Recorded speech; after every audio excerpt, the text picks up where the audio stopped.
Assalamualaikum warahmatullahi wabarakatuh. Semangat pagi, salam sejahtera untuk kita semuanya. Om Swastiastu, Namo Buddhaya, salam kebajikan. Yang kami hormati Bapak Ibu Dewan Pengawas AAJI, hadir rekan-rekan semua pada kesempatan siang hari ini, Pak Albertus Wiroyo, Ibu Nini Sumandoyo, Pak Ricardo Simanjuntak, dan Pak Firdaus Jailani. Yang saya hormati Bapak Ibu pengurus AAJI, saya izin tidak sebut satu persatu karena duduknya agak misah, tapi saya sebut yang di depan saja ya. Ada Pak Rudi Kamdani, ada Pak Fauzi Arfan, dan ada Ibu Francisca Ruswita. Dan tentunya yang saya cintai dan banggakan segenap Bapak Ibu rekan-rekan industri asuransi jiwa. Pujian syukur kita panjatkan kehadirat Tuhan Yang Maha Esa karena kita diberikan kesempatan Bapak Ibu untuk boleh berkumpul di tempat yang baik ini pada siang hari ini, gitu ya, untuk membahas satu topik yang sedemikian pentingnya untuk industri kita, yang adalah sebagaimana kita ketahui bersama keputusan Mahkamah Konstitusi terkait dengan pasal 251 KUHD yang sering kita sebut sebagai Utmost Good Faith, ya, asas itikat baik. Kita sama-sama sudah tahu hasil akhirnya, Bapak Ibu, gitu ya. Saya mungkin izin berbagi ceritanya begini, bahwa ketika isu ini kita ketahui ya bahwa Pasal 251 ini, prinsip asas itikat baik ini sedang dimintakan diuji di MK gitu ya. Maka kita asosiasi, bukan hanya AAJI, tapi juga AASI, hadir dalam kesempatan ini ketuanya Pak Rudi Kamdani, AAUI gitu ya. Bahkan dibahas juga di tingkat Dewan Asuransi Indonesia, itu membahas topik ini.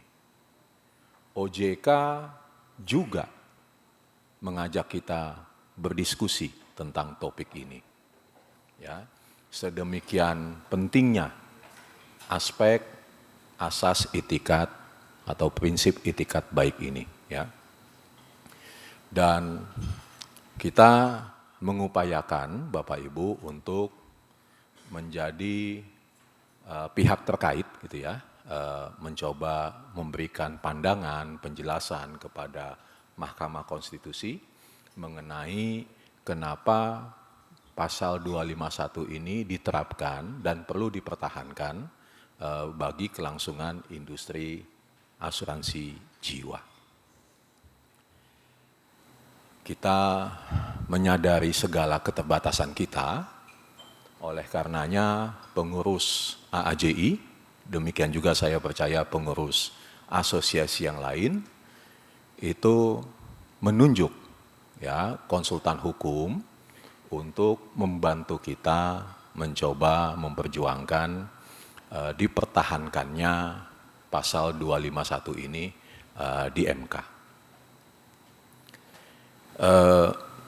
Nanti kita dengarkan langsung dari Pak Ricardo Simanjuntak lah ya jalannya diskusi itu dan bagaimana kita harus mentafsirkannya, ya.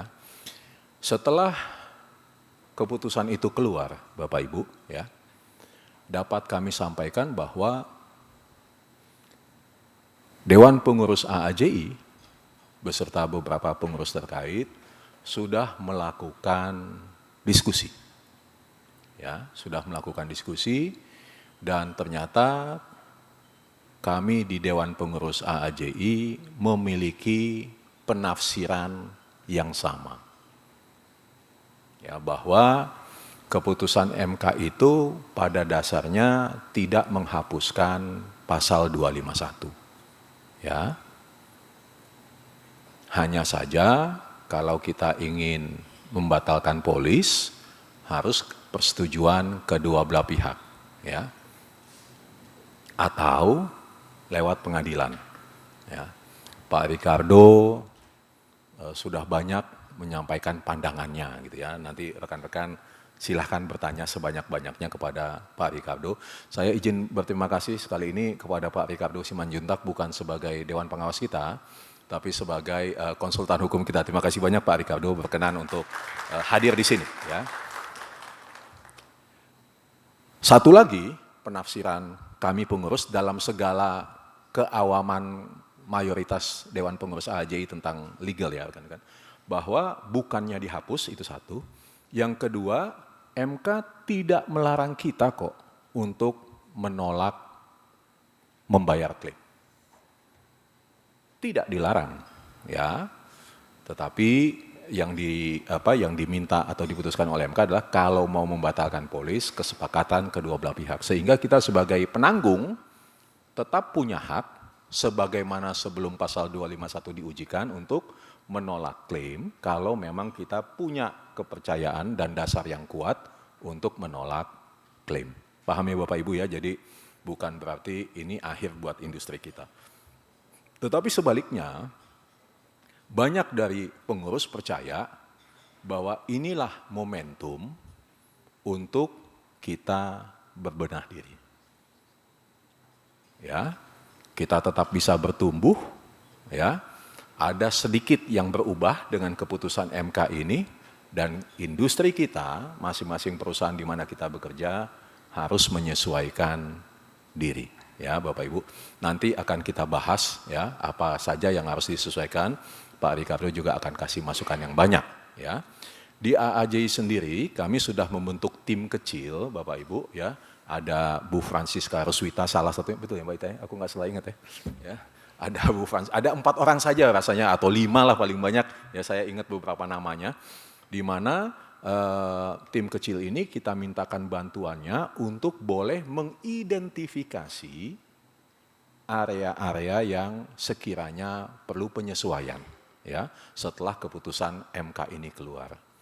Beberapa di antaranya pastinya Bapak Ibu adalah seputar underwriting.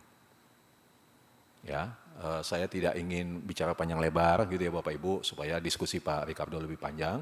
Seputar klaim, manajemen risiko juga pastinya Bapak Ibu, dan perlindungan konsumen. Ya, oleh karenanya bidang-bidang di bawah kepengurusan AAJI yang hadir pada kesempatan hari ini, Bapak Ibu adalah bidang aktuaria, risk management dan legal, bidang pertanggungan dengan aktuaria, dengan underwriting dan klaimnya, serta perlindungan konsumen. Ya, rasanya itu saja sebagai pengantar diskusi kita pada kesempatan siang hari ini, Bapak Ibu.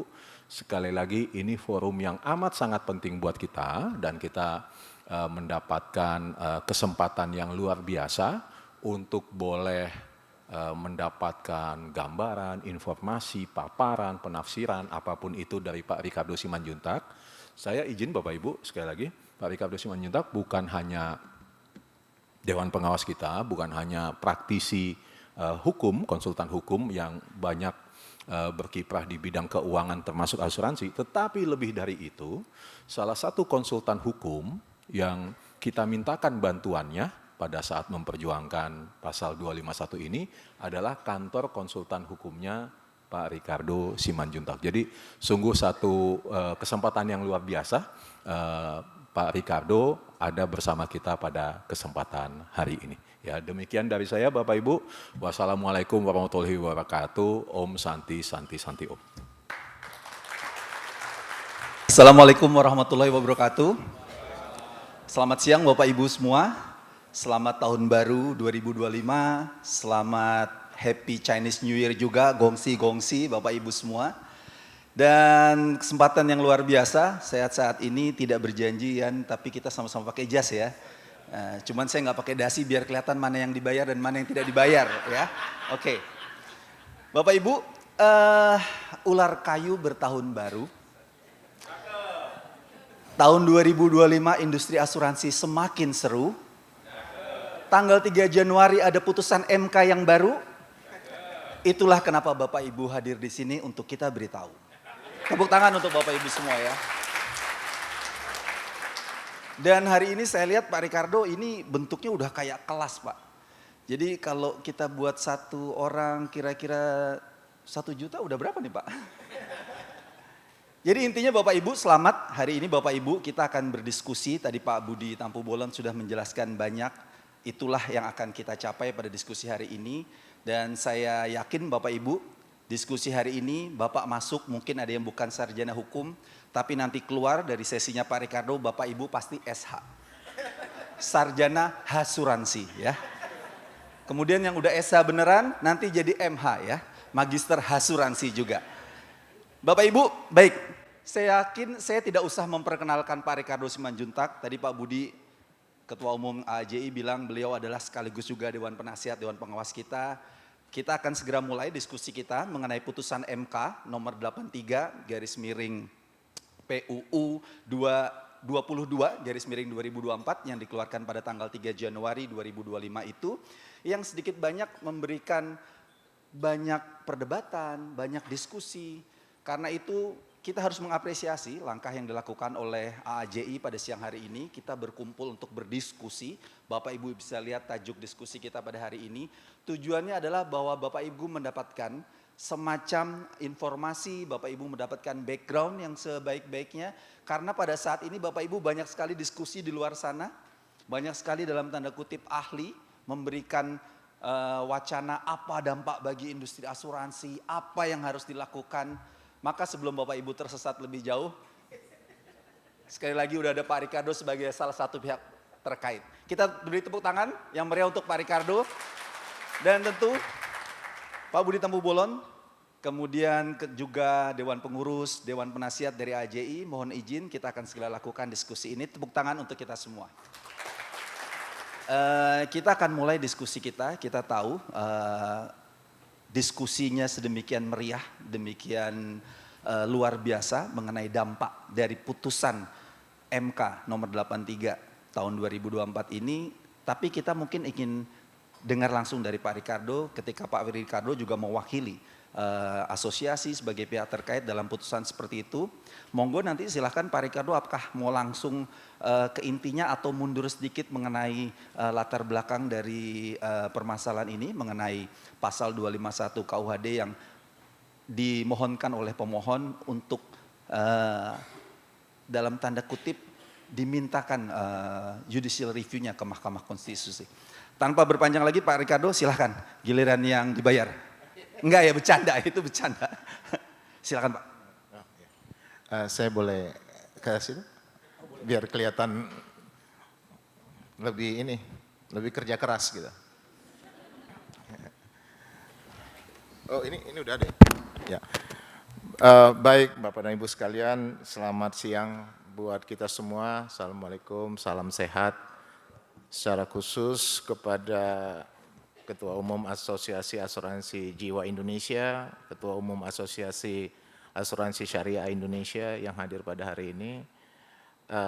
Klien saya kebetulan beliau.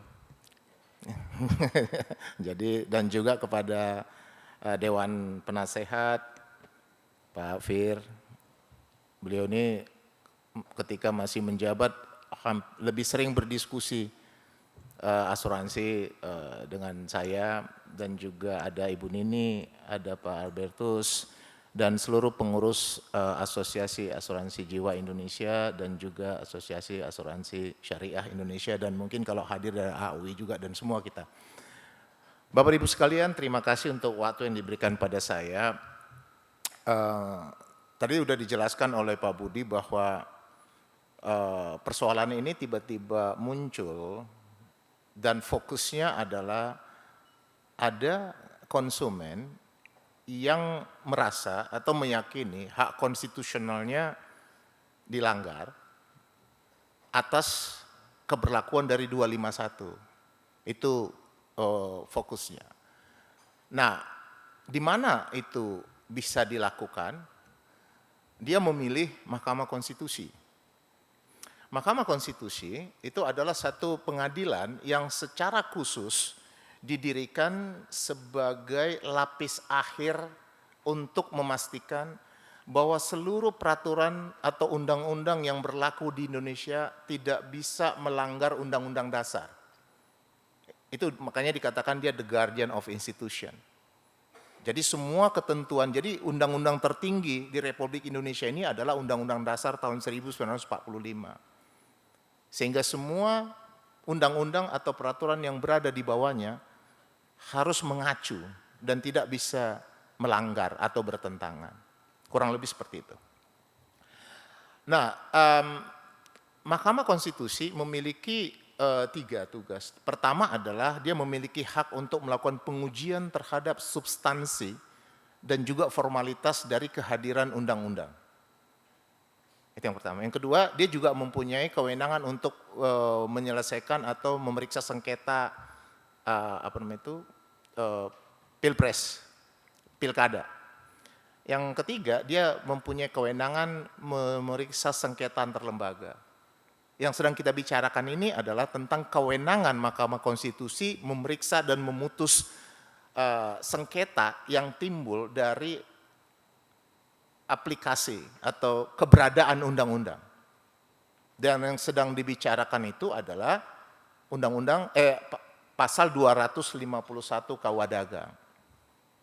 Itu apa yang ditekankan dalam pasal 251? Karena 251 ini adalah bagian dari prinsip. Kalau asuransi itu dia mempunyai 4 umumnya tapi 5 sebenarnya ya. Pertama dia harus, itu yang membedakan dia dengan judi. Ya. Itu membuat asuransi itu tidak menjadi judi karena dia bukan perjanjian untung-untungan sebenarnya. Kalaupun di KUH Perdata dikatakan dia untung-untungan, tapi dia ada ketentuannya, diatur dalam KUH Dagang gitu. Jadi dia nggak judi. Apa yang membuat dia nggak judi? Karena orang tidak bisa beruntung, tidak bisa berlaba dari covering asuransi. Dia hanya bisa berada pada posisi seakan-akan dia tidak merasakan kerugian itu. Makanya prinsipnya adalah indemnity. Nah, orang merasa rugi kalau dia memang terbukti mengalami kerugian dari yang dimilikinya, termasuk akibat kehilangan jiwa. Itu makanya tidak ada asuransi tanpa bukti bahwa orang tadi benar mengalami kerugian terhadap objek. Itu yang kita sebut dengan principle of insurable interest. Ya. Nah, untuk memastikan bahwa dia adalah pemiliknya, bahwa objek dan resiko yang akan dijaminkan adalah pada objek dan resiko yang sebenar-benarnya, maka dia harus mendeklarasikan dengan niat baik. Nah, sebenarnya kalau kita bicara tentang niat baik, ini adalah satu concern yang sudah lama di dunia asuransi. Ya, bahwa ini kita berwarna memahaminya. Nah, ini juga akan menjadi catatan penting buat kita untuk juga di satu sisi memahami bagaimana nanti kita akan bereaksi terhadap putusan, tapi juga mencoba menggunakan ini juga menjadi media untuk lebih memperbaiki diri. Gitu kan? Karena secara literal, kalau kita baca 251, dia hanya menyebut tertanggung. Sehingga banyak orang memahami bahwa ini adalah kewajiban tertanggung aja. Padahal kalau kita kawinkan 251 dengan POJK, ini adalah kewajiban yang dibangun atas kewajiban 2, penanggung dan tertanggung. Karena kalau kita lihat POJK itu dijelaskan bagaimana kewajiban penanggung itu untuk bisa melakukan aktivitas perasuransian, dia harus mempunyai ahli, itu semua ada di sana. Dan itu terkoneksi juga dengan undang-undang konsumen sebenarnya. Gitu. Tapi kadang-kadang orang hanya membaca secara literal. Dan ini concern ini sudah lama sebenarnya, walaupun meledak di kasus itu. Nah, itu beberapa catatan, sehingga ketika orang bertanya tentang 251, orang simply bilang begini, 251 itu adalah prinsip good faith, utmost good faith. Ya kan? Ada tekanannya gitu, utmost good faith. Kenapa? Kenapa di perjanjian umum bicara tentang good faith? Kenapa di asuransi ditambahin dengan kata utmost? Karena prinsipnya bahwa yang paling mengetahui keadaan dan sejarah dari objek yang akan dipertanggungkan itu adalah tertanggung. Sehingga tekanannya lebih pada penanggung, tapi tidak juga menegasi kewajiban penanggung untuk bisa juga melakukan tindakan dengan maksimum gitu. Nanti kita akan lihat bagaimana maksimum itu akan dijalankan. Jadi nggak bisa kita gunakan itu sebagai satu alas, ya udah lu bilang apa aja gue oke, yang penting ada 251, ntar di belakang aja kita urusannya. Nggak bisa juga. Kenapa? Apa efeknya? Efeknya bukan hanya sekedar menang kalah. Efeknya industri nggak akan pernah bisa mengintervensi pasar dengan lebih tinggi, dengan lebih cepat, karena akan terbangun ketidakpercayaan. Sama seperti saya ingat kembali ketika kita ditunjuk oleh Pak Firdaus ketika itu sebagai tim pendiri tim kerja untuk pembentukan Biro Mediasi Asuransi bersama Pak Rudi ada Ibu dan teman-teman. Ketika itu yang kita lihat bukan sebenarnya bagaimana menyelesaikannya, kita melihat jutaan klaim-klaim asuransi yang bernilai kecil, yang tidak terselesaikan, yang mereka tiap hari menggumam seperti tawon gitu. Dia bilang, nah itu membuat gumamam itu membuat memang asuransi susah intervensi pasar, karena mereka, sehingga kita bangunlah fasilitas mediasi yang memberikan mereka bisa masuk menyelesaikan untuk klaim kecil, tanpa harus membayar, dan konfirmasi itu melekat kepada pemain asuransi tapi tidak mengikat tertanggung. Jadi upaya itu sudah dicoba kita lakukan untuk bisa mengurangi jumlah klaim-klaim kecil yang tidak terselesaikan tapi mereka terus gumam gitu loh. Kita harapkan itu turun. Nah, dalam persoalan ini sebenarnya menjadi satu pertanyaan ketika dia bilang hak konstitusional saya itu dirugikan atas kehadiran 251. Lalu dia ceritakan pemicunya. Pemicunya adalah karena klaim asuransi dia ditolak oleh satu perusahaan asuransi. Kenapa ditolak? Karena perusahaan asuransi ini mengatakan Anda tidak mendisclose material things. Gitu. Sehingga menjadi satu pertanyaan dulu pada kita, apakah kalau terjadi penolakan ini adalah tentang dispute konstitusi atau ini adalah tentang sengketa kontraktual? Ya kan? Karena kalau orang bilang hak konstitusional saya dilanggar, maka kita akan lihat dulu dia sudah menggunakan hak konstitusionalnya atau tidak. Kalau dia tidak menggunakan hak konstitusionalnya lalu tidak diberikan, baru dia katakan hak konstitusional saya dilanggar. Hak konstitusional dari para pihak dalam berkontrak itu apa? Hak konstitusional para pihak dalam berkontrak itu adalah menyelesaikan perkara di pengadilan. Itu hak konstitusionalnya. Sehingga timbul pertanyaan, sudah digunakan nggak hak konstitusionalnya? Itu pertanyaan ketika itu. Nah, Bapak Ibu sekalian, putusan Mahkamah Konstitusi ini bersifat final dan mengikat. Konsekuensinya adalah kalau dia sudah putuskan, maka negara sebagai bagian dari proses pembentukan undang-undang, dia harus memberikan reaksi. Nah, makanya setiap kali ada gugatan, maka yang pertama sekali akan dimintakan keterangan adalah negara sebagai pembentuk undang-undang bersama dengan DPR. Nah, ketika itu dipanggil DPR dan dipanggil Presiden.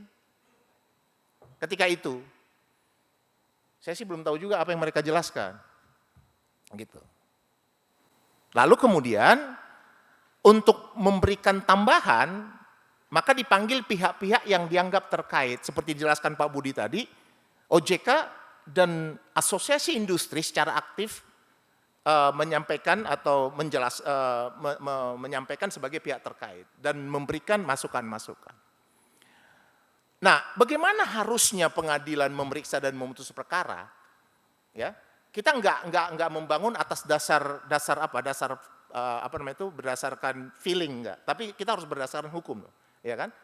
Kalau Undang-Undang Kekuasaan Kehakiman nomor 48 tahun 2009 mengatakan di pasal 50, hakim itu kalau memutus perkara harus ada alasan hukumnya, pertimbangan hukumnya harus jelas.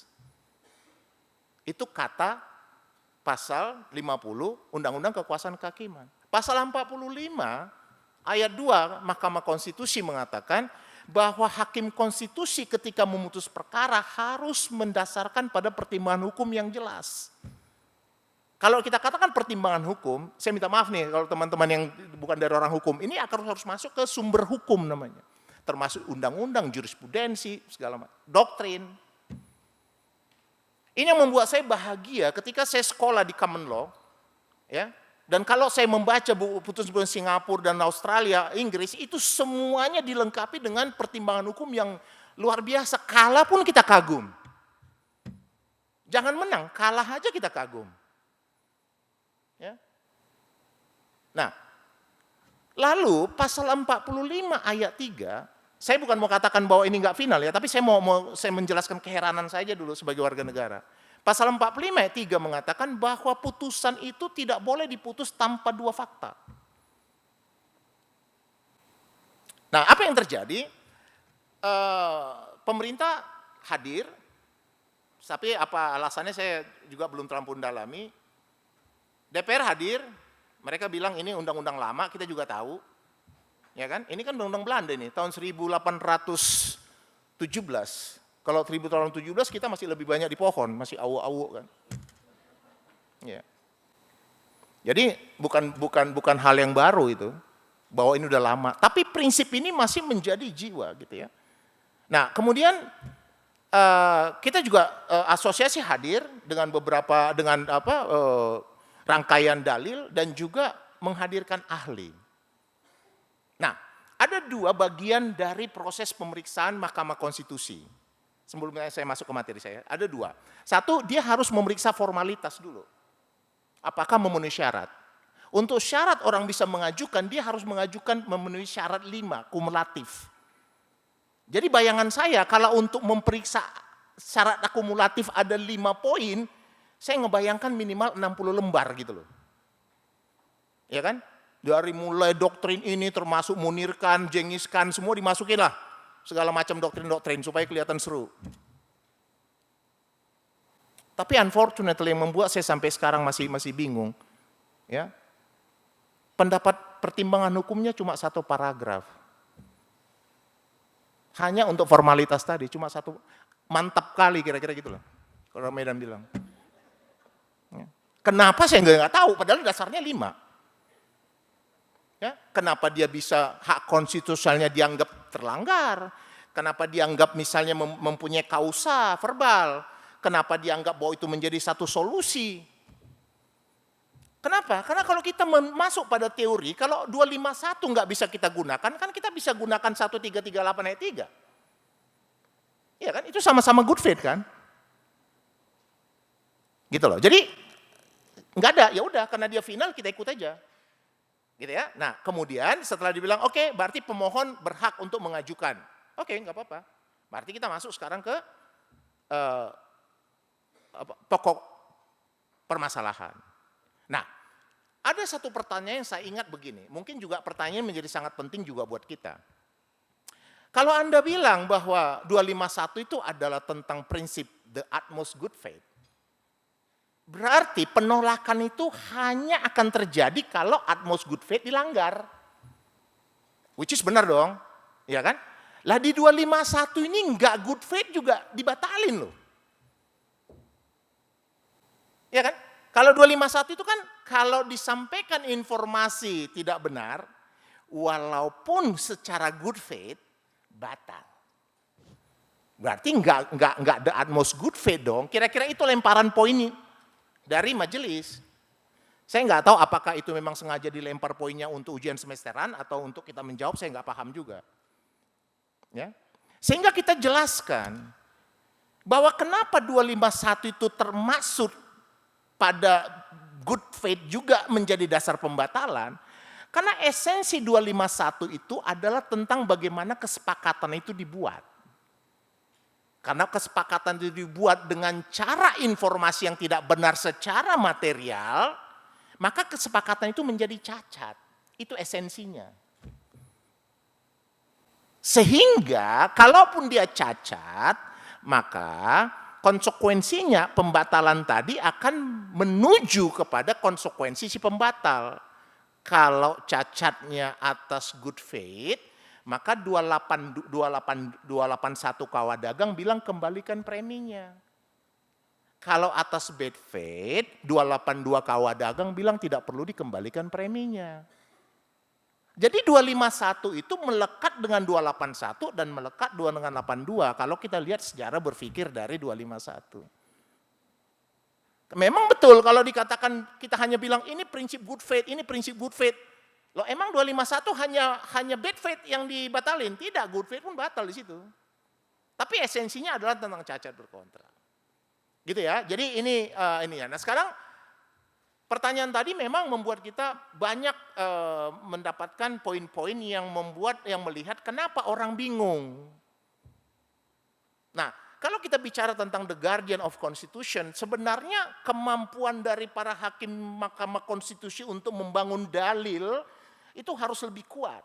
Saya 33 tahun jadi advokat. Ya.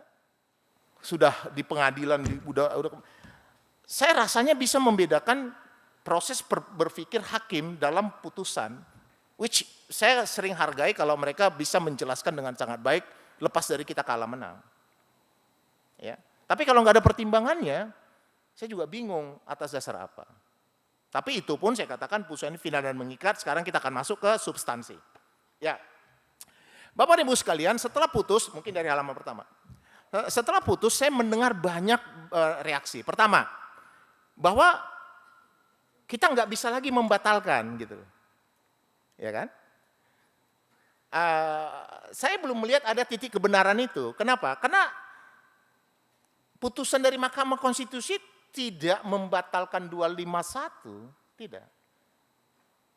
Dia mengatakan 251 itu inkonstitusional bersyarat, gitu loh. Kurang lebih dia nggak melarang orang membatalkan, cuma bilang bagaimana cara membatalkannya gitu doang. Itu esensinya. Lalu kemudian kita nggak bisa menolak kontrak. Loh, kontrak itu merupakan hubungan hukum yang memberikan hak bagi orang untuk mendapatkan apa yang diinginkannya bila dalam proses perjalanan kontrak ada pihak yang membatalkan harapan tadi 1243 perdata memberikan hak itu untuk bisa menolak. Nah, untuk itu Bapak Ibu sekalian saya ingin masuk dulu kepada prinsip-prinsip yang dianut oleh Mahkamah Konstitusi dalam pertimbangan hukumnya. Itu dulu, ya. Nah, sekarang saya masuk yang pertama dulu. Nah, saya bacakan yang pertama ya.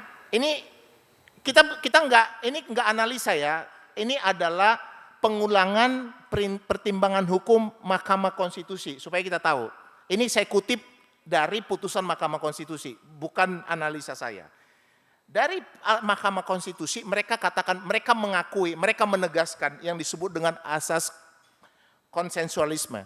Ya, jadi dia katakan asas konsensualisme menyatakan bahwa perjanjian lahir sejak tercapainya kata sepakat sesuai dengan pasal 1320.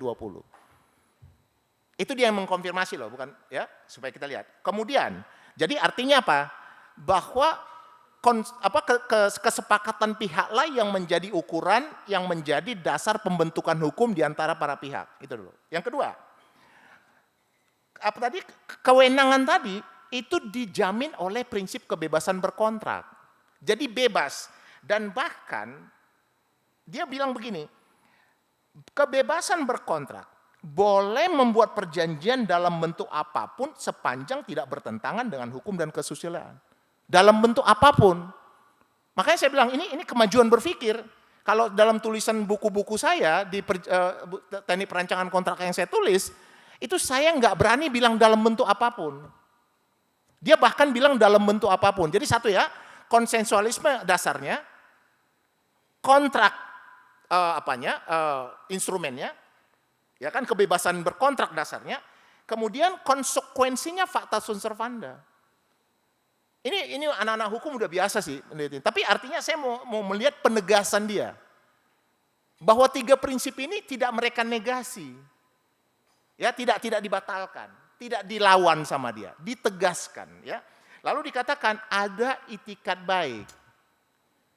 Oke, kebutuhan tentang itikat baik juga ditegaskan bukan hanya pada perjanjian secara umum tapi juga pada perjanjian asuransi. Artinya Mahkamah Konstitusi tidak menolak adanya kewajiban untuk berkontrak atas dasar niat baik. Itu dulu, karena ini adalah pendapat mereka. Nah, cuma harus kita catat satu. Ini yang harus membuat kita melakukan perubahan dalam cara berpikir kita tentang 251. Ya, banyak perusahaan asuransi yang menganggap bahwa 251 ini kalau terlanggar, konsekuensinya batal demi hukum. Jadi banyak dalam kontrak-kontrak polis asuransi kita menyatakan seakan-akan kontrak dianggap tidak ada. Ini kesalahan dari dulu. Ya. Makanya dikatakan tadi bahwa 251 itu tidak dalam keadaan bad faith pun kalau disampaikan dan itu mempengaruhi kesepakatan cacat gitu ya. Kesepakatan cacat, maka konsekuensinya tentang kesepakatan itu, ini agak segi teoritis ya, kesepakatan itu berada dalam pembentukan kontrak di subjek itu. Jadi bukan objek, subjek. Jadi kalau subjeknya itu tidak terpenuhi, dapat dibatalkan, bukan batal demi hukum. Jadi kalau dapat dibatalkan, akan batal kalau kita minta pembatalannya. Tidak batal kalau kita diamkan, gitu loh. Ya, kalau orang berkontrak umur 17 itu dapat dibatalkan. Tapi kalau nggak dibatalkan ya jalan dia. Tapi kalau misalnya orang berkontrak untuk yang katakanlah orang berkontrak untuk yang melawan hukum, ya dia nggak tidak pernah ada. Jadi ini dua hal yang beda karena saya perhatikan polis asuransi menyatakan polis dianggap tidak ada. Berarti dianggap batal demi hukum. Itu aja udah satu kesalahan mendasar. Nah, ada beberapa ahli memperdebatkannya. Ya kan? Ada beberapa ahli memperdebatkannya. Oh enggak, karena gini katanya, walaupun itu tentang kesepakatan, tapi karena itu adalah tentang niat baik, lama-lama itu kausanya jadi nggak halal. Ini sama aja bilang, jerawat pun tumor, Pak.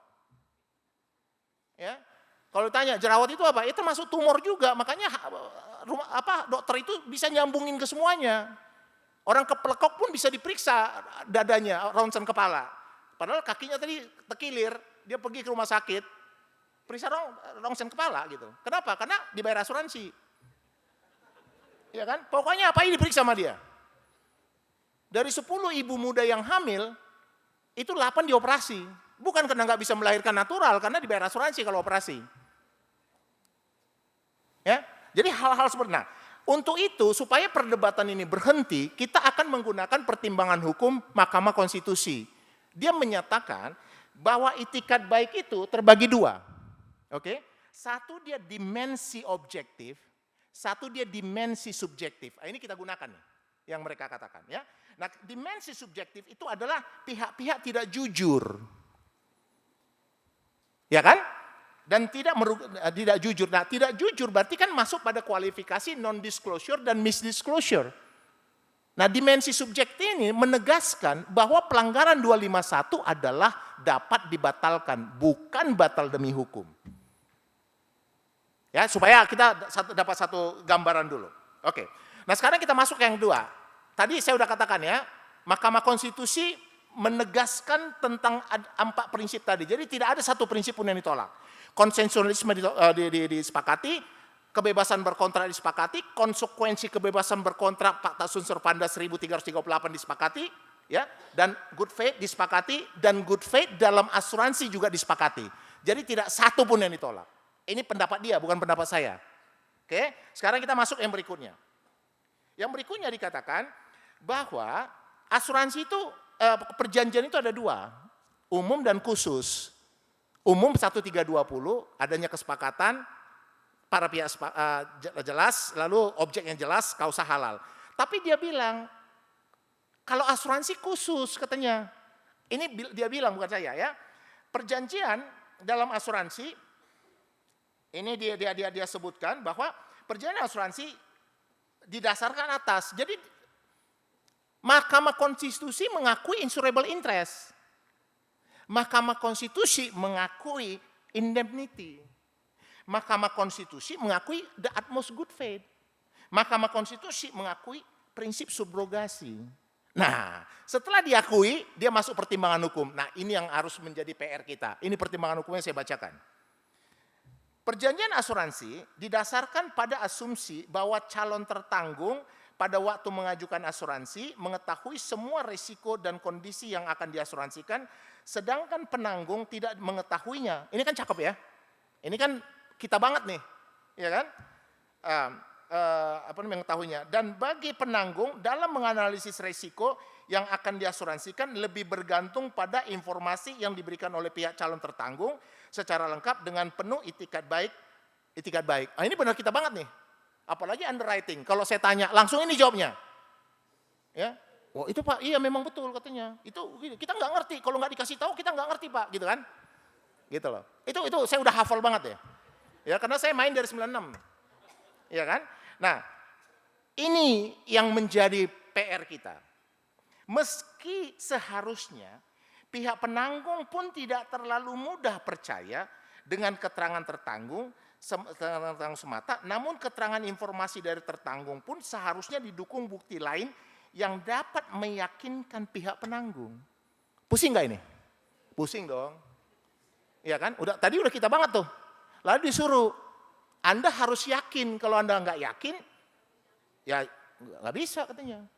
Nah, tapi ada satu yang sangat penting dari catatan yang buat pusing ini. Ya, yang terakhir.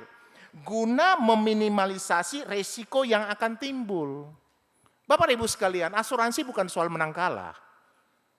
Asuransi tentang reputasi dan kepercayaan. Sepanjang kepercayaan itu nggak lahir, intervensi pasar itu tidak akan pernah tumbuh. Dan kita hanya akan mendapatkan label pintar cari klaim, susah bayar klaim. Pintar cari premi, susah bayar klaim. Sepanjang nokta ini nggak akan bergeser, intervensi pasar itu akan setengah mati. Dan asuransi ini kayak keluarga. Satu berbuat dosa, semua kena getahnya. Seriously. Makanya kadang-kadang langkah bersama itu sangat penting. Kenapa? Karena sasaran kita adalah menaikkan kapasitas jadi pasar. Yang nggak naik-naik 16 terus. Setiap saya seminar dari mulai saya ikut Insurance Rendezvous. Saya ikut Dream. Ya, dari tahun sebelum Belanda masuk tuh saya ikut. Itu aja terus nggak naik-naik, 1% juga nggak nambah. Padahal semua teori udah kita masukkan, semua teknologi kita masukkan. Kenapa? Karena ada titik di mana selain dari ekonominya turun dan orang melihat asuransi biaya, tantangan terbesar kita adalah do they trust us? Ini dia. Sehingga pertanyaannya adalah bagaimana cara meminimalisir tadi? Nah, sekarang dikatakan tadi pihak penanggung pun tidak terlalu mudah percaya. Saya pegang. Oh, iya. Sebelum saya ini, saya mau ingatkan dulu pada saat tahu Pak Ari, moderator saya langsung pesan jas. Karena nggak ada alasan moderator lebih ganteng daripada pembicara. Jadi saya langsung pesan jas. Ya. Pihak penanggung pun tidak terlalu mudah percaya dengan keterangan tertanggung semata, namun keterangan informasi dari tertanggung pun seharusnya didukung bukti lain. Nah, kalau kita mencoba merespon ini dengan cepat, maka bukti yang paling mudah adalah mewajibkan seluruh calon tertanggung periksa dulu di rumah sakit. Itu yang termudah. Berarti medical check up. Nah, kalau kita masuk, oke lah medical check up ada lagi kelasnya. Ya enggak? Medical check up 300.000, 700.000, 1.500.000, 3 juta. Medical check up yang sebelah mana ini? Ya kan? Apakah kalau orang sudah medical check up 300.000, dia dikecualikan terhadap konsekuensi medical check up 700.000? Ya, ini bakalan banyak seminar untuk bahas ini. Ya kan? Nah, pertanyaan yang lebih dalam lagi, bagaimana terhadap potensi tertanggung yang kecil, yang lebih besar biaya check up-nya dari preminya. Nah, inilah yang membuat kita bergeser dari proses pembuktian check up menjadi pembuktian atas deklarasi. Itu yang disebut dengan SPAJ. Jadi SPAJ itu adalah pergeseran prinsip dalam proses pembuktian. Nah, ketika kita masuk pada proses pergeseran prinsip, kita lalu ya sorry to say, ini karena kita ini internal ya, kita kadang-kadang juga menggunakan 251. Bapak Ibu sekalian, udahlah orang mukanya juga belum jelas, ada orang dari mukanya udah ketahuan Pak. Indonesia itu ketahuan mana kaya mana miskin ketahuan, bule yang nggak ketahuan. Iya, seriously, bule yang nggak, kalau bule miskin kaya nggak ketahuan, tapi kalau Indonesia udah ketahuan deh. Ya, cuma 1-2 itu melenceng tuh Pak. Nah, udah orang di kampung di sudut-sudut di sebelah wilayah yang tak jelas sana, bisa jadi juga dia memasang di kita itu 4 biji atau 3 biji asuransi Pak. Lalu kita bilang tentang underwriting. Ya, bukan hanya 1 dia punya, bisa 2 di kita. Belum lagi tempat lain ada 10. Nah kalau tempat lain 10 masih kita bilang, oh, memang kita saling menjaga informasi Pak, kita nggak saling mengetahui kartu masing-masing. It works, it works. Tapi di dalam tubuh kita aja dia bisa 3 sendiri. Iya kan? Nah ini mungkin catatan ke kita. Nah sekarang maksud saya ini nanti pada satu sisi. Sekarang kita masuk ke berikutnya.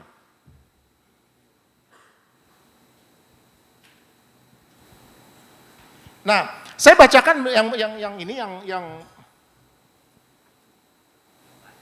ya.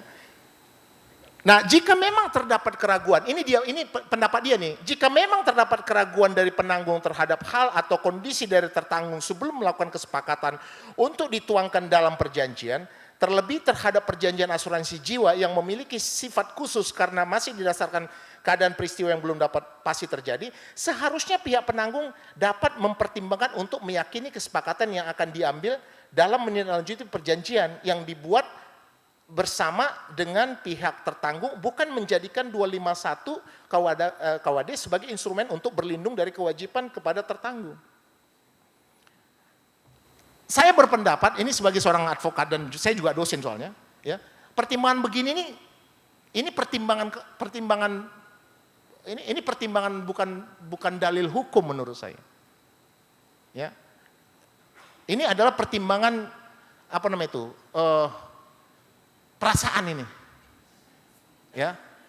Tapi pertimbangan perasaan ini pun menjadi satu cambukan buat kita. Bagaimana kita secara maksimum meyakini bahwa calon tertanggung yang akan kita terima ini memang layak gitu loh, Pak. Sehingga saya mau masuk pada pertanyaan seperti ini. Bapak Ibu sekalian coba lihat. Dari dia kan katakan tadi prosesnya bahwa kita harus yakin. Sehingga pertanyaannya adalah pihak penanggung pun tidak terlalu mudah percaya. Ini saya kutip kembali ya. Pihak penanggung pun seharusnya tidak terlalu mudah percaya dengan keterangan tertanggung semata. Namun keterangan informasi dari tertanggung pun seharusnya didukung bukti yang dapat meyakinkan pihak penanggung guna meminimalisasi resiko. Meminimalisasi resiko ini sangat penting loh. Karena ini tentang reputasi. Ya kan? Karena ini adalah alat membangun kekuatan pasar. Tapi pertanyaan adalah, bagaimana kita merealisasikan pendapat dari Mahkamah Konstitusi? Pertama, apakah semua calon tertanggung asuransi harus medical check up? Itu yang saya tanya tadi. Berarti kalau kita geser ke medical check up pun ada bervariasi. Saya katakan ada yang 300 ribu, 700 ribu, 1,5 juta gitu kan. Covering sakitnya juga macam-macam. Jadi kalau kita sudah bilang medical check up itu berarti semua berlaku. Ya kan? Karena itu prinsip hukum, medical check up berarti semua sakit udah diketahui, udah dicek gitu. Atau pertanyaan berikutnya, apakah terus dilakukan pemeriksaan sejarah kesehatan calon tertanggung ke seluruh rumah sakit? Jadi ketika kita menerima calon tertanggung, langsung kita cek semua ke semua rumah sakit. Sama seperti ketika perbankan memberikan pinjaman, dia langsung pasti melakukan audit, ngecek semua perkara dia di pengadilan di wilayah dia. Apakah begitu? Ya kalau kita bilang begitu, udah lama ya berat juga ya untuk rumah sakit gitu loh, ya kan? Yang berikutnya adalah sebaliknya, apakah penanggung dapat dengan begitu saja menerima fakta yang diajukan debitur dalam SPAJ dengan mengandalkan pasal 251 sebagai tameng? Ini menjadi satu soal. Berikutnya adalah sejauh mana peran keterlibatan perusahaan asuransi, agen asuransi penantaran prinsip dan utmost good faith. Ini yang menjadi satu kunci. Karena teori dari agen itu selalu bermula dari keluarga, sahabat. Ya kan, lalu dijelaskannya, Bang, Kak, tolonglah, kami ada rencana kalau nanti aku jual banyak, aku jalan-jalan ke Turki. Iya kan? Bapaknya pun dibahas sama dia, udahlah, bapak udah tempat lain, ikut aja yang satu ini. Ya kan? Sesudah kita ikut, 3 bulan kemudian baru kita dengar bahwa dia udah berhenti jadi agen. Ya, kita nggak tahu lagi siapa yang ngurus kita. Sehingga sering sekali terjadi agen itu sebenarnya mengetahui calon tertanggungnya. Ya nggak mungkin lah kalau dia yang mau masuk asuransi tulangnya, masa dia nggak tahu tulangnya pernah sakit. Benar tuh. Ya kan? Ini bukan persoalan, kita akan klarifikasi, bukan itu. Meminimalisasi dan menguatkan fungsi underwriting, itu esensinya. Supaya intervensi kita ke pasar ini lebih kuat. Esensinya di situ, jadi bukan dikatakan bahwa kita ini seperti Tuhan, kita pasti tahu orang, enggak. Tapi harus ada juga dasar yang dibangun untuk memastikan, meningkatkan kepercayaan tadi. Yang berikutnya adalah, ditanyakan adalah bagaimana pelaksanaan prinsip proximate cause. Ya, kita bicara, setiap saya bicara tentang asuransi, orang bilang, utmost good faith dong Pak. Saya tanya, yang perlu utmost good faith siapa? Tertanggung. Ya enggak dong, perusahaan asuransi juga. Dan itu oleh OJK sudah dijelaskan, tata caranya semuanya. Sekarang kita bicara tentang proximate cause. Bagaimana proximate cause? Ya enggak bisa kita hukum orang untuk sesuatu kejadian enggak berhubungan dengan kerugian yang terjadi. Harus ada hubungan langsung, itu prinsip asuransi. Jangan prinsip indemnity-nya kita pegang tapi proximate cause-nya kita tinggalin. Nggak fair juga gitu loh. Nah sampai sedalam mana proximate cause, ya mungkin harus pesankan lagi Pak Ari seminar berikutnya. Khusus untuk proximate cause. Silakan. Nah Bapak Ibu sekalian, Kita catat ya Bapak Ibu ya. Dalam kontrak hanya ada 2 prinsip. Satu namanya melawan hukum, satu namanya melawan kontrak. Ya. Melawan hukum itu namanya breach of law. Melawan kontrak itu namanya breach of contract. Oke, kalau melawan hukum maka akibatnya adalah dia dihukum oleh hukum yang dibuat negara. Kalau melawan kontrak dia dihukum oleh hukum yang dibuat pihak. Sehingga kalau kita bicara tentang polis, ini adalah tentang melawan kontrak. Breach of contract. Gitu ya. Nah sekarang, kalau kita bicara tentang breach of contract, maka kita akan lihat, seperti tadi yang sudah dijelaskan oleh Mahkamah Konstitusi, bahwa kontrak itu harus dibangun atas dasar prinsip 1320. 1320 itu mengharuskan adanya pihak yang ada kesepakatan. Itu yang pertama. Yang kedua, dia bicara bahwa pihak itu harus dewasa. Yang ketiga, bahwa pihak itu harus objeknya jelas. Keempat, kausanya halal. Nah, kalau syarat 1320 ini tidak terpenuhi, konsekuensinya wan prestasi atau tidak? Kalau tadi kan kalau isi kontrak itu tidak dipenuhi, jawabnya apa? Breach of contract, wan prestasi, ya kan? Tapi kalau syarat pembentukan kontrak tidak terpenuhi, wan prestasi atau tidak? Tidak. Kalau syarat pembentukan kontrak tidak terpenuhi, itu namanya kontraknya cacat. Udah? Kalau cacatnya akibat syarat subjektif tidak terpenuhi, maka cacat tadi akan memberikan konsekuensi pihak yang dirugikan dapat membatalkan. Tapi kalau cacatnya tadi akibat objek, maka pihak yang dirugikan menganggap batal demi hukum. Jadi batal. Jadi jangan bicara tentang cacat kontrak lalu dikatakan wan prestasi, nggak ada hubungan.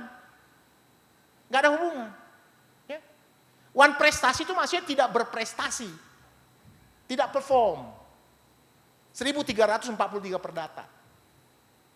Tapi kalau cacat, itu adalah kontrak yang pembentukannya nggak jelas. Jadi 251 itu tentang tata cara pembentukan kontrak yang hubungannya dengan kesepakatan. Yang kalau kesepakatan tadi dibuat atas dasar fakta yang nggak jelas, maka perusahaan asuransi yang didudukan untuk menjamin pembayaran kerugian dia berada pada posisi yang tidak diperlakukan dengan benar. Atau dia mendapatkan informasi di bawah under value, maka dia bisa menangguh keuntungan tanpa kejelasan. Sehingga harus tepat. Itu posisinya. Ya, makanya dalam kontrak, dalam perancangan kontrak supaya kena pengadilan kita berada dalam dua pemahaman. Dia bilang pengadilan kita berpikir gini, kalau dia walaupun dia cacat, sepanjang nggak one prestasi kita anggap aja berprestasi. Maka dalam teori kontrak selalu kita masukkan cacat ini ke dalam klausula default, sehingga cacat pun menjadi seakan-akan default. Bisa lihat gitu ya prosesnya ya. Jadi jangan bicara tentang penolakan one prestasi sementara yang kita bicarakan 251. 251 clear, ini batal atau tidak? Gak ada yang lain. Jadi kalau orang di luar sana bicara ini tentang one prestasi, gak ada. 251 itu tentang cacat atau tidak. Kalau cacat dapat dibatalkan atau batal demi hukum. Cuma itu. Ya, jadi supaya jangan kemana-mana dulu. Karena kalau kita bicara tentang one prestasi, itu di 1338 ayat 1 dan konsekuensinya 1340 perdata dan juga dasar untuk memintanya 1243 perdata. Itu dasar hukumnya. Sekarang kita masuk ke berikutnya. Nah, Bapak Ibu sekalian dikatakan gini, ya. Karena itu, menurut mahkamah, apabila terdapat perselisihan di antara para pihak dalam perjanjian, hal tersebut merupakan perselisihan sengketa pihak atau contentiosa. Jadi dalam pengadilan itu ada dua. Satu gugatan yang harus berdebat karena ada pihak, atau satu gugatan yang disebut dengan volunteer karena nggak ada pihak. Kalau berdebat ini namanya gugat, kalau volunteer itu namanya permohonan. Udah ya? Nah sekarang dia katakan, jadi Mahkamah Konstitusi mengakui juga bahwa ini kontentiosa, berarti debat. Karena ada pihaknya, pihak yang dirugikan.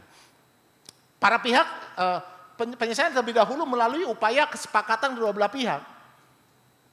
Iya, karena memang upaya untuk menyelesaikan sengketa melalui kesepakatan kedua belah pihak itu adalah satu proses berpikir dari sistem peradilan Indonesia untuk mengurangi perkara di pengadilan.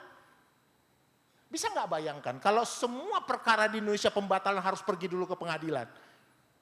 Iya, kalau hakim masih punya waktu untuk makan.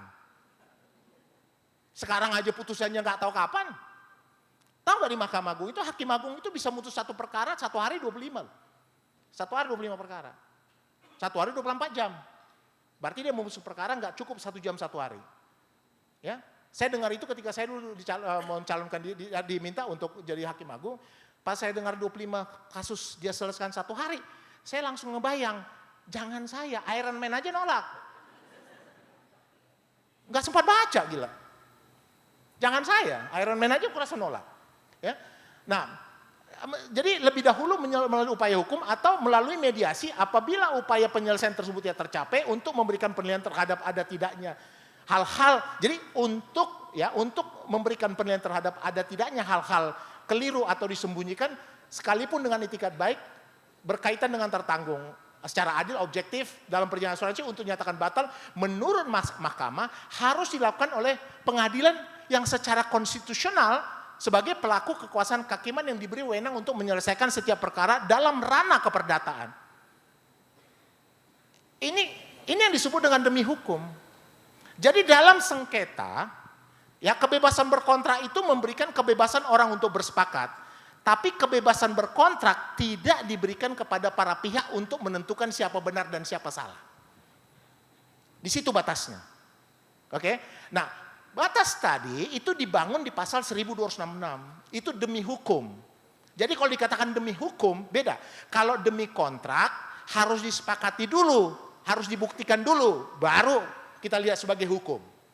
Nggak bisa diasumsikan, harus disepakati. Tapi kalau demi hukum, tidak kita sepakati pun di dalam kontrak, dia pasti akan di dalam. Misalnya contoh, kontrak yang sudah disepakati tidak bisa dilakukan dirubah secara sepihak. Itu bukan demi kontrak, itu demi hukum. Jadi nggak kita masukkan pun ke dalam kontrak klausula tentang kontrak disepakati tidak dapat dirubah secara sepihak. Itu 1338 ayat 2 KUH Perdata itu menegaskan kontrak yang sudah disepakati tidak boleh dirubah sepihak.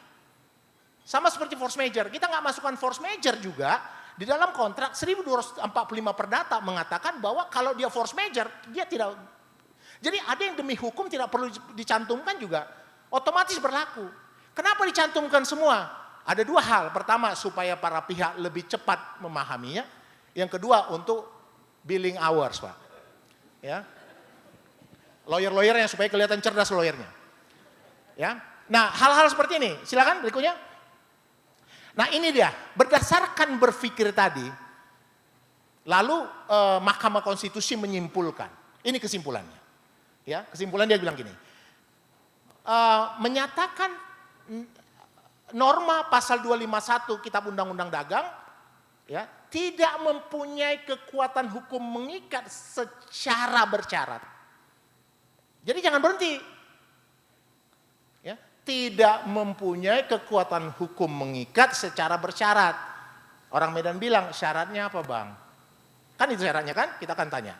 Syaratnya adalah ya, sepanjang tidak dimaknai termasuk berkaitan dengan pembatalan pertanggungan harus didasarkan pada kesepakatan penanggung dengan tertanggung atau berdasarkan putusan pengadilan. Jadi dia bilang, Anda tidak bisa membatalkan begitu saja. Tapi dia nggak bilang nggak boleh dibatalin. Ada nggak lihat? Dibilang nggak boleh dibatalin. Nggak, saya mungkin ada siapa tahu ada yang ini. Ada nggak putusan ini mengatakan bahwa kontrak tidak boleh dibatalin?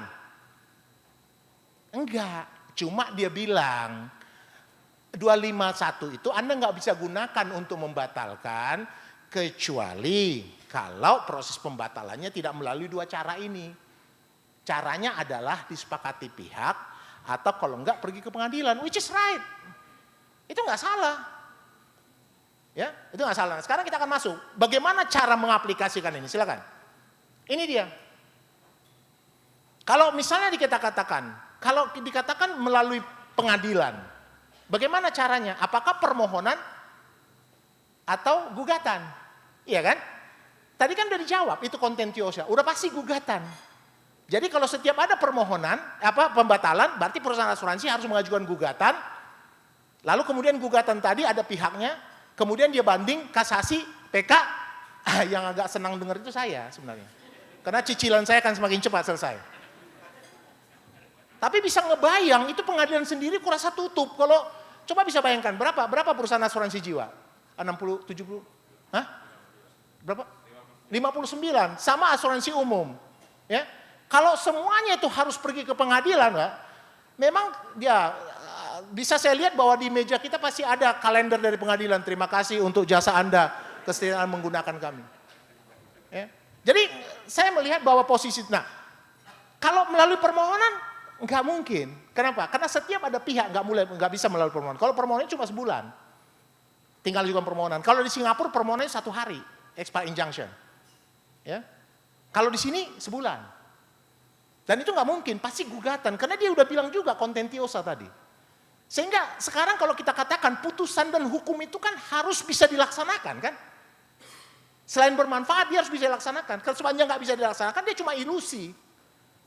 Itu hukum ya. Nah, sekarang kita akan lihat berikutnya. Nah, sehingga masuk pada pertanyaan.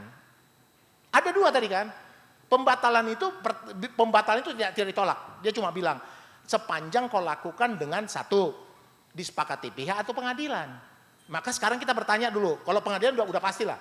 Kalau udah nggak ada jalan lagi kita ke pengadilan gitu. Walaupun sampai sekarang saya belum bisa lihat juga rasio bahwa yang diklaim yang menggugat duluan. Ya. Yang ada juga yang keberatan yang gugat gitu. Ini kita udah nolak orang. Dia juga belum tentu setuju dengan setuju, kita suruh gugat duluan gitu loh. Ya. Jadi semester 2 saya harus saya persiap kembali. Ya. Karena disitulah saya jarang kuliah dulu. Jangan-jangan dosen saya menjelaskan hal yang gitu. Nah, sekarang kita lihat kita akan permohonan ke pengadilan ini sebelum kesepakatan ini ya, kesepakatan pihak itu sebelum sengketa atau setelah sengketa. Ini yang menjadi pertanyaan. Ya kan? Sekarang kita berikutnya.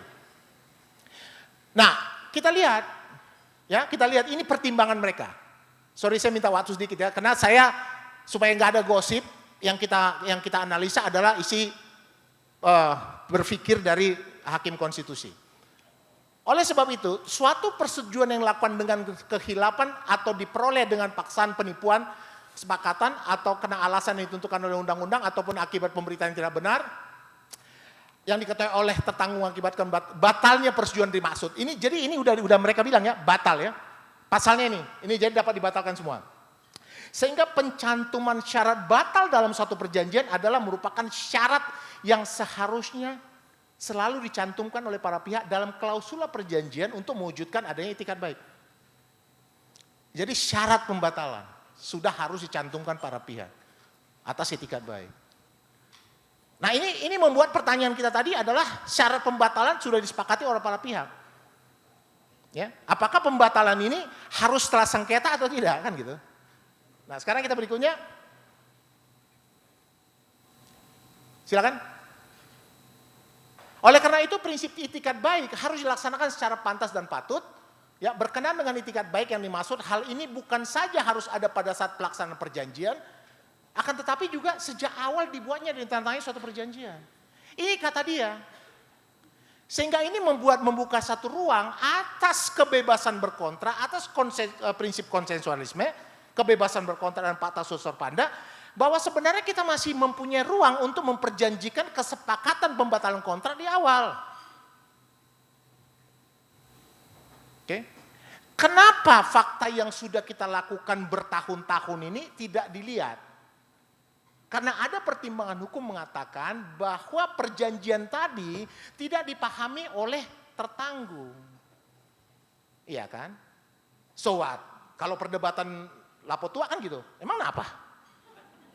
Lu baca nggak baca berlaku. Iya, tapi kan polis kita nggak dibeli orang. Kan gitu kan? Nah, kita hanya harus melihat pada sisi baiknya. Gitu ya. Nah untuk itu maka proses pembentukannya tidak lagi kita lakukan dengan cara lama jikapun kita sepakat di awal. Cara lama itu bagaimana? Meletakkan konsekuensi deklarasi misdisclosure dalam huruf Times Roman 9 dicetak warna kuning. Iya kan? Atau dibuat di belakang banget. Kira-kira gitu. Jadi artinya ada satu proses membuka yang membuat orang tidak lagi terjebak pada satu proses yang aku nggak ngerti gitu. Bapak Ibu sekalian, kontrak itu Indonesia menganut yang disebut dengan prinsip contra proferentum principle. Contra proferentum principle itu artinya ketika Anda diberikan kewenangan membuat kontrak dan kontrak yang Anda buat itu mempunyai pengertian bias dan double, maka pengadilan akan menerjemahkannya untuk kepentingan pengguna. 1349 perdata. Itu disebut dengan contra proferentum. Ya, jadi ini udah membuka titik jalan kita. Sekarang kita masuk ke berikutnya. Nah, saya coba lihat pendapat mereka dari pendapat Mahkamah Konstitusi dari putusan sebelumnya. Ini putusan sebelumnya. Ya, sekaligus juga untuk memperjelas bahwa persoalan konstitusional norma yang dimohonkan pengajuan oleh pemohon sesungguhnya bukan terletak pada konstitusional norma dari pasal 14 ayat 3 hak tanggungan. Namun persoalan sebenarnya terletak pada upaya antisipasi. Sebenarnya kalau saya lihat harusnya putusan kita itu seperti ini. Sebenarnya. Ya, tapi ya memang ya gimana udah diputuskan begitu dan final kita mau bilang apa ya. Nah, namun persoalan sebenarnya terletak pada upaya antisipasi penerapan klausula perjanjian yang dibuat debitur dengan kreditur dengan merujuk prinsip kebebasan berkontrak. Tadi kan sudah disebutkan awal, mereka bicara tentang kebebasan berkontrak ya. Lalu kemudian dan prinsip perjanjian mengikat para pihak, fakta unsur panda, ya di samping upaya hukum maksimal yang dapat dipilih oleh kreditur. Jadi artinya dia katakan bahwa itu bisa disepakati. Nah, sekarang kita masuk ke berikutnya bagaimana cara menyepakatinya. Ini dia perbandingan. Ya. Bahwa dengan argumentasi mahkamah demikian akan memperjelas bahwa kekhawatiran para pemohon dan debitur pada umumnya dapat diakomodir ya, dalam tataran implementasi untuk dimasukkan dalam substansi kesepakatan sebelum para pihak membuat perjanjian. Ini pendapat hukum dia bukan saya. Ya artinya apa? Dari pemahaman dia tentang konsensualisme, pemahaman dia tentang freedom to contract, pemahaman dia tentang fakta unsur panda, pemahaman dia tentang good faith, bahwa dia sendiri memberikan jalan bahwa itu sebenarnya bisa disepakati di awal. Ya, nah silakan berikutnya. Nah 1266 sehingga menjadi pertanyaan. Jadi sentral topiknya ada 1266.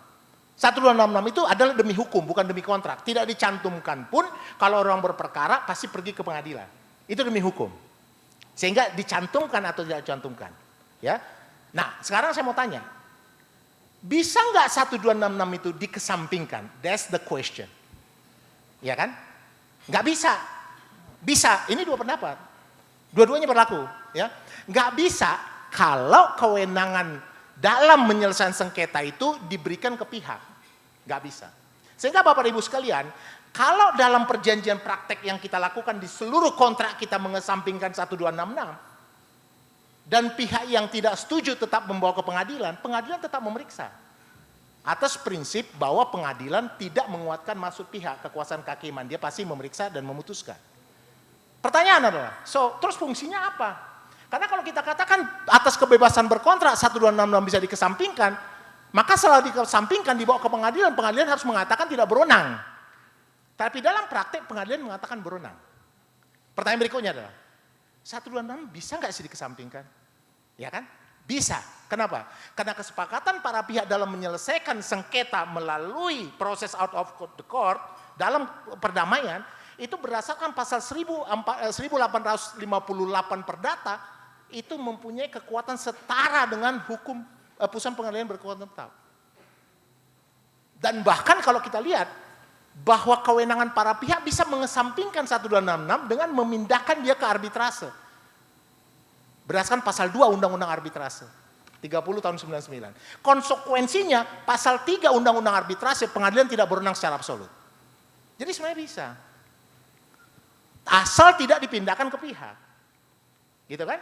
Nah, berarti dari sini rasio legis analisa dari sini adalah memberikan kewenangan pada pihak untuk menyepakati menyelesaikan pembatalan tanpa harus pergi ke pengadilan negeri. Ini adalah konsekuensi dari kesepakatan yang muatannya adalah pada penghargaan terhadap kontrak. Artinya kalau pihak nggak setuju, dia bisa pergi ke pengadilan. Gitu loh. Jadi nggak kita yang disuruh memulai ke pengadilan. Bukan asuransinya, orang yang tidak menyetujui yang pergi ke pengadilan. Gitu ya. Nah, itu prosesnya. Nah, silakan ya, sedikit lagi kayak ini ada sedikit lagi deh. Nah, Bapak Ibu sekalian ini dia posisinya supaya jangan salah ya. Jadi SPAJ itu offernya ada di dia tuh. Ya, acceptance-nya ada di kita. Tapi yang membuat ini menjadi perdebatan substantif adalah SPAJ kita yang draft. Agen kita pula yang kasih. Dia kasih sama tulangnya. Ya, dia hafal kapan tulangnya sakit. Tapi dia bilang tulang diamin aja. Gak semua begitu, banyak agen yang bagus. Karena kita latih agen juga untuk jujur. Tapi artinya yang mau kita katakan, apakah tujuan kita untuk menang kalah, apa tujuan kita untuk meningkatkan kapasitas ke pasar, untuk bersama-sama. Itu esensinya, bukan soal menang kalah. Kalau soal menang kalah, don't worry.